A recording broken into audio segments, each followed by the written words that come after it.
যেমন এখানে সা পর্যন্ত আসতে আমার এই জায়গাটুকুর মধ্যেই আমি কিন্তু সা থেকে সা পর্যন্ত একটি অক্টেভের মধ্যে আমি শেষ করে ফেললাম।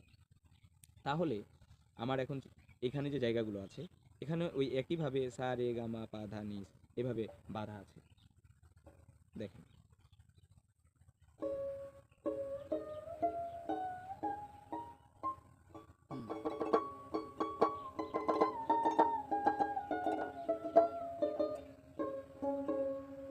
তো এই যে বিষয়টা এই পর্যন্ত আসলে আমি দেখেন এখানে দুইটা অক্টেভ পেয়ে গেলাম।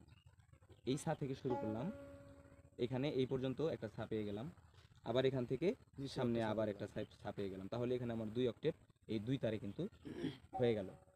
এরপর আপনি এই সা থেকে যখন নিচের দিকে আসবেন, ওই যে বললাম যে আপনি একটা ধরেন স্টেজে আছেন, ওখান থেকে উপরে উঠতে পারবেন, ওখান থেকে নিচেও নামতে পারবেন। তাহলে এখন যখন আমি ওই জায়গা থেকে নিচের দিকে নামবো তখন আমি ফলো করব যে আমার এই যে এই পাশে আমি আর একটি তার কোথায় বেঁধে নিয়েছি, যেমন সা সা নি ধা পা, পাতেই বেঁধে নিয়েছি।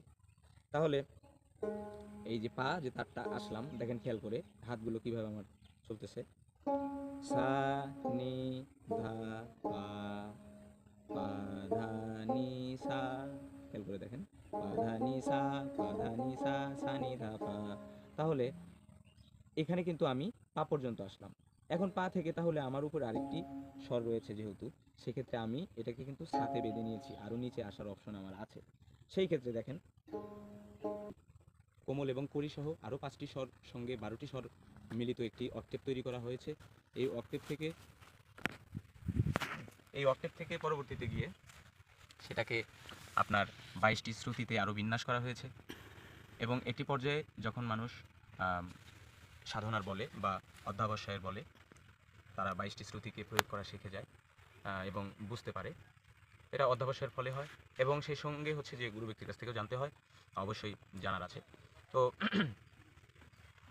যেটা বলছিলাম যে 10টি ঠাট রয়েছে, 10টি ঠাটে এই সুরগুলিকে বাঁধা হয়েছে।